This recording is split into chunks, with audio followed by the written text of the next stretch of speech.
Injil Tuhan Yesus Kristus menurut Yohanes pasal yang ke-14. Kita akan membaca dari ayatnya yang pertama.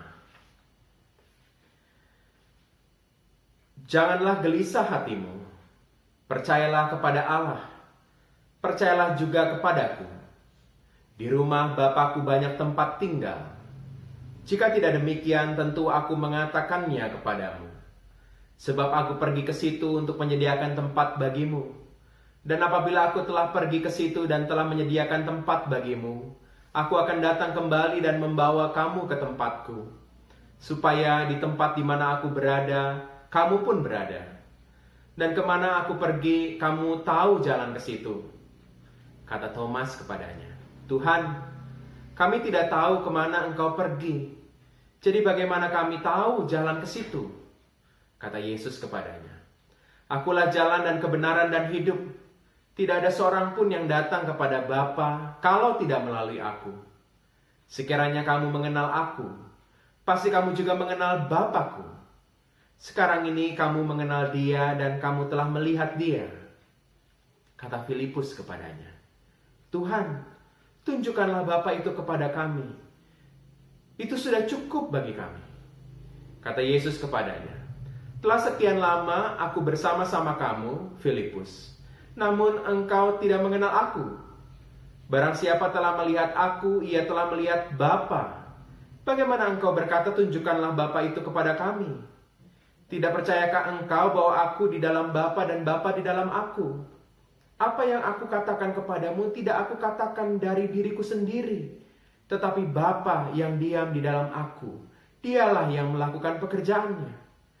Percayalah kepadaku bahwa aku di dalam Bapa dan Bapa di dalam aku, atau setidak-tidaknya percayalah karena pekerjaan-pekerjaan itu sendiri.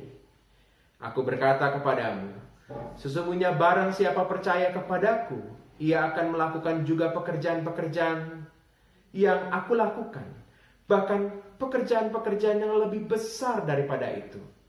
Sebab aku pergi kepada Bapa, dan apa juga yang kamu minta dalam namaku, aku akan melakukannya, supaya Bapa dipermuliakan di dalam Anak. Jika kamu meminta sesuatu kepadaku dalam namaku, aku akan melakukannya. Inilah Injil Tuhan Yesus Kristus, yang berbahagialah setiap kita yang membaca dan yang memelihara firman Allah dalam hidup. Haleluya.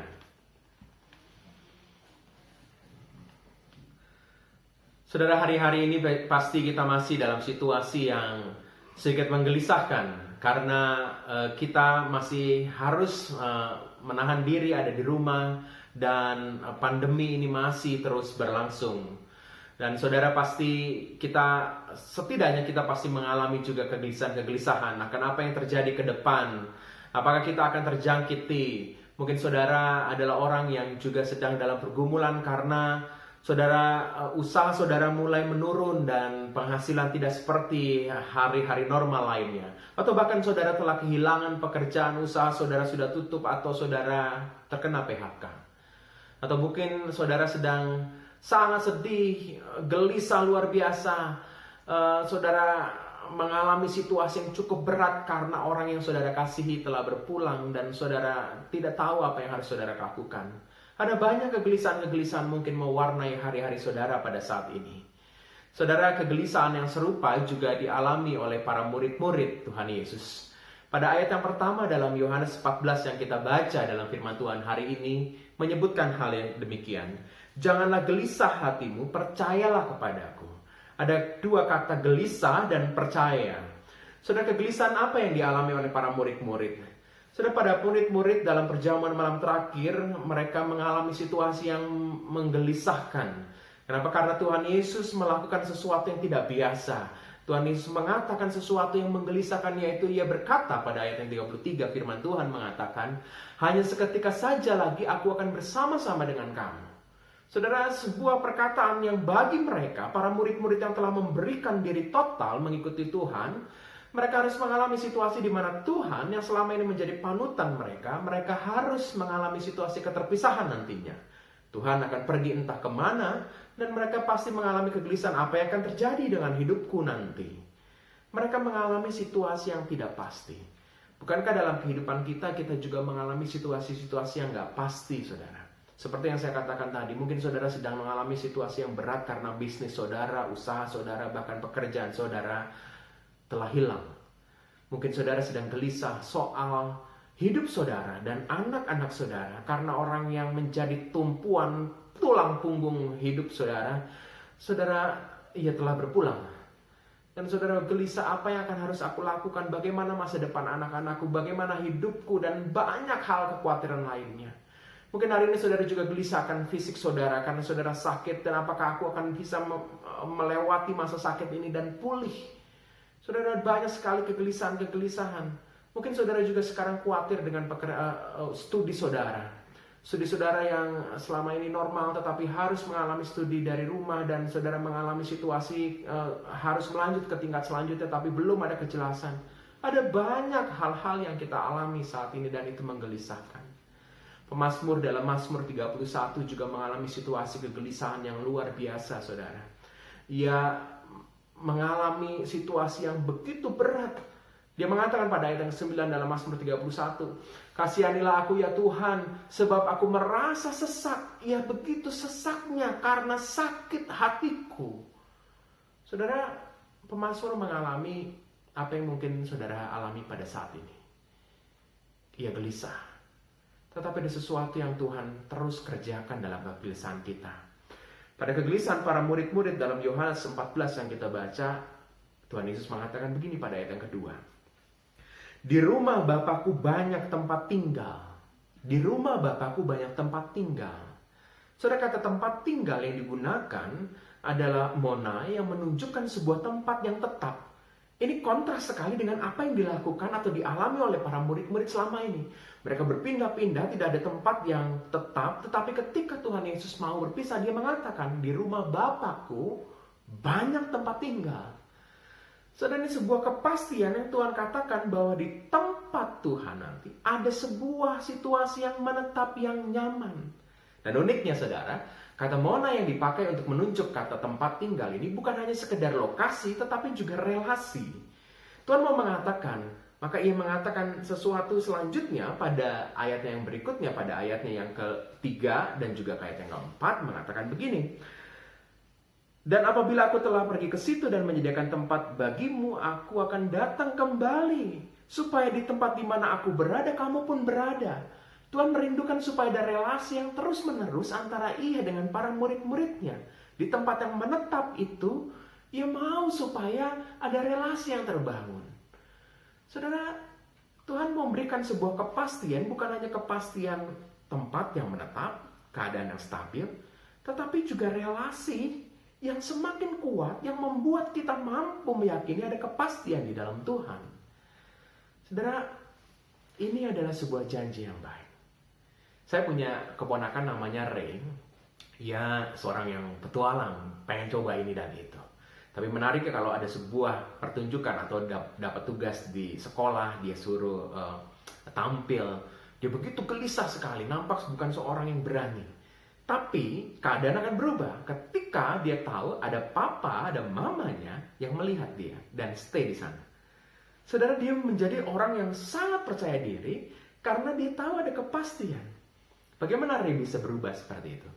Karena dia punya relasi yang baik dengan papa mamanya, karena papa mamanya membangun sebuah karakter pada dirinya, sebuah pengalaman bagi Ray bahwa kalau ada papa dan mama pasti semuanya aman. Saudara, bukankah Tuhan adalah Allah yang terus berkarya dalam hidup kita, yang terus-menerus membuat saudara dan saya mengalami banyak hal, termasuk dalam pengalaman-pengalaman berat pada tahun-tahun sebelumnya, dan kita berhasil melewati semua ini. Dan kita membangun relasi dengan dia dan mengenal dia sebagai Allah yang setia. Bukankah itu sebuah kepastian bahwa dalam masa berat ini sekalipun Tuhan menunjukkan sebuah kepastian kepada kita, dan kita akan melewati ini dengan baik. Hal yang berikutnya saudara, ada hal yang menarik yang dilakukan oleh Thomas dan Filipus. Dalam ayat yang kelima disebutkan, Thomas meminta kepada Tuhan Yesus, "Tuhan, tunjukkanlah kami jalan menuju ke sana." Bagaimana kami tahu jalan menuju ke sana, saudara? Itu yang dikatakan oleh Thomas. Thomas nampak seperti mau meminta sebuah kejelasan. Kalau engkau mengatakan di rumah Bapakku banyak tempat, kemana kami harus menempuh perjalanan menuju ke sana?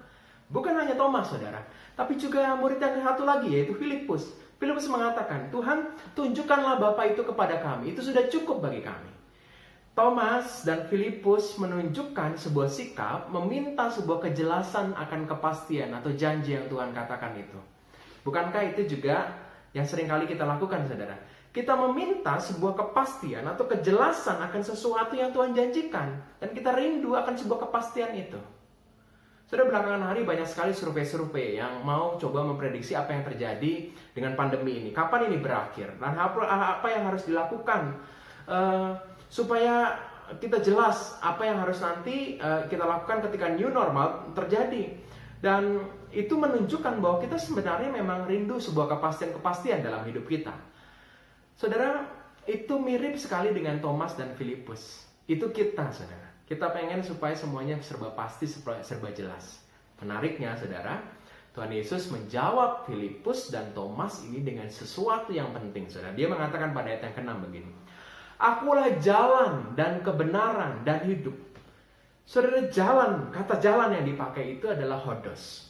Menunjukkan sebuah jalan atau sebuah lokasi. Kalau kita mau ke Bandung dari Jakarta, kita melewati jalan Purbalenyi. Sampai di Bandung kita tinggalin tuh jalan tol Purbalenyi, bukan? Itu adalah tempat. Tetapi ketika Tuhan mengatakan, aku adalah jalan, Tuhan bukan hanya sekedar menunjuk, kamu kalau mau menuju kepada Bapa harus melewati aku. Dan kalau kamu sudah sampai di Bapa, kamu tinggalin aku. Bukan itu. Tapi hodos, jalan itu menunjuk pada kamu bukan hanya sekedar melewati aku, tapi kamu bersama aku dan juga menuju aku. Jadi ini bukan hanya sekedar jalan, tapi way of life.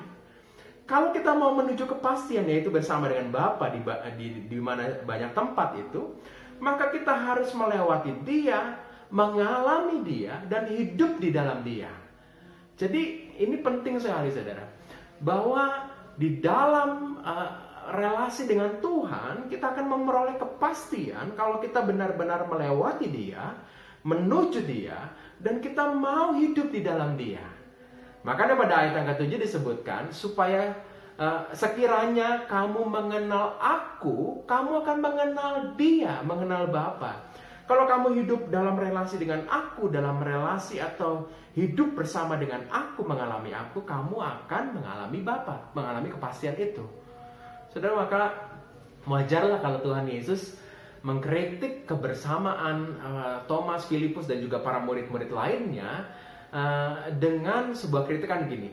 Telah sekian lama kamu bersama-sama dengan aku, kamu tidak mengenal aku. Bukankah kita juga sering mengalami itu, saudara? Kita baca Alkitab, kita berdoa, kita beribadah, kita melakukan banyak ritual-ritual. Tapi kita nggak ngalamin Tuhan. Itu sesuatu yang sering kali terjadi pada kita. Para pelayan juga begitu loh. Pendeta baca Alkitab. Saya mau memberikan yang terbaik bagi para pendengar, para jemaat, supaya mengalami Tuhan juga. Tapi saya sering kali tidak mengalami Tuhan. Itu bahayanya, saudara. Kita bisa baca Alkitab, kita bisa berdoa, kita bisa beribadah, tapi kita ngalamin Tuhan nggak? Itu yang dilakukan atau dikatakan Tuhan Yesus kepada Filipus dan juga para murid yang lainnya. Kamu telah bersama-sama dengan aku, tapi kamu tidak mengenal aku.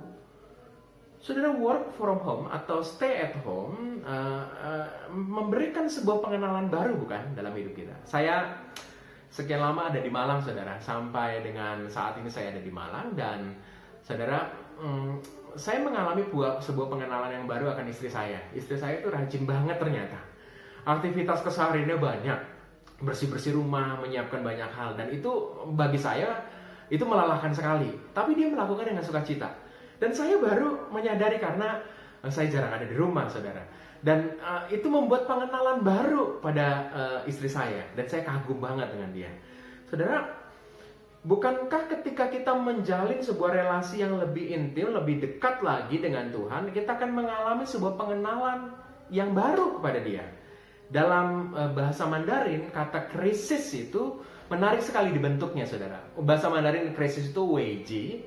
Ada dua, saudara. Ada bahaya, wei, dan ji, yaitu peluang. Ya. Di balik setiap bahaya selalu ada peluang, saudara. Bukankah pengalaman kita hari ini Pandemi ini benar-benar ada bahaya. Tapi bukankah juga menghadirkan sebuah peluang? Banyak karena pandemi itu lalu berpikir hidupnya begitu rapuh dan dia berharap terus hanya kepada Tuhan. Banyak dalam bahaya ini membuat ia menemukan peluang pengenalan akan hidupnya. Bukankah juga peluang yang sama juga kita harusnya juga dapatkan? Stay di rumah, nggak diburu-buru ke kantor, nggak diburu-buru pergi ke lain tempat, membuat kita mendapatkan peluang untuk baca Alkitab, mengalami Tuhan bersama dengan keluarga, itu dengan sesuatu yang kualitasnya berbeda dengan hari-hari normal lainnya, saudara. Ini peluang, saudara. Maka saya pikir pandemi ini memberikan sebuah peluang buat saudara dan saya juga ngalamin Tuhan. Sesuatu yang baik, sesuatu yang memberikan sebuah kesempatan kita ngalamin Tuhan jauh lebih dalam. Saudara, kalau hari-hari ini adalah hari-hari yang penuh dengan situasi bahaya, tapi ingat sekali lagi, selalu ada peluang. Maka, kalau hidup kita penuh dengan ketidakpastian, Tuhan mau kita mengalami sebuah relasi yang lebih baru, lebih kuat, dan menemukan peluang-peluang baru bersama dengan Dia, sehingga kita membuat diri kita yakin bahwa di tengah ketidakpastian, selalu ada kepastian di dalam Tuhan. Yang ketiga, saudara, yang terakhir nih. Pada ayat yang ke-10 dan ke-11, 3 kali Tuhan Yesus mengatakan begini. Tidakkah kamu percaya kepadaku? Percayalah kepadaku. Percayalah kepadaku. 3 kali, saudara, Tuhan Yesus mengatakan percayalah. Kenapa? Karena percaya kepada Dia menjadi penting. Karena ketika orang itu percaya, ayat 12 kita lihat ya saudara ya, barang siapa percaya kepadaku, dia akan melakukan karya-karya besar yang jauh lebih besar. Saudara, bayangkan. Barang siapa percaya kepadaku, dia akan melakukan karya-karya yang besar. Kenapa, saudara? Karena ayat 13-14. Karena setiap orang percaya yang meminta apapun juga, Tuhan akan memberikannya. Wow, saudara. Kalau saudara mengalami sebuah kegelisahan dalam hidup, tapi saudara membangun relasi karena dalam sebuah situasi pandemi ini ada juga opportunity untuk kita membangun relasi dengan Tuhan. Maka kita akan menjadi orang yang percaya. Dan karena engkau percaya, karena saya percaya, karena kita percaya, maka ada kesempatan kita melakukan karya-karya besar. Orang yang gak percaya di tengah hidup gelisah, dia akan depresi dan dia akan tidak menemukan celah-celah untuk berkarya. Tapi orang yang percaya, dia akan menemukan celah untuk berkarya jauh lebih besar. Dan ketika kita mau berkarya dan kita meminta kepada Tuhan untuk membekali kita dengan banyak hal lainnya, maka kita akan menemukan kebaikan-kebaikan Tuhan. Saudara, luar biasa. Kalau hari ini saudara gelisah, saudara menemukan situasi di mana saudara nggak punya harapan, ini adalah opportunity untuk kita berharap kepada Tuhan. Kenalilah Dia. Lihatlah perjalanan hidup saudara, di mana saudara bisa menemukan banyak kebaikan Tuhan. Dan saudara, dalam masa krisis ini juga kita akan menemukan kepastian di dalam Tuhan karena kita percaya padanya. Jalani hidup ini dengan berani, saudara. Dan selalulah yakin bahwa Tuhan adalah sebuah kepastian. Amin.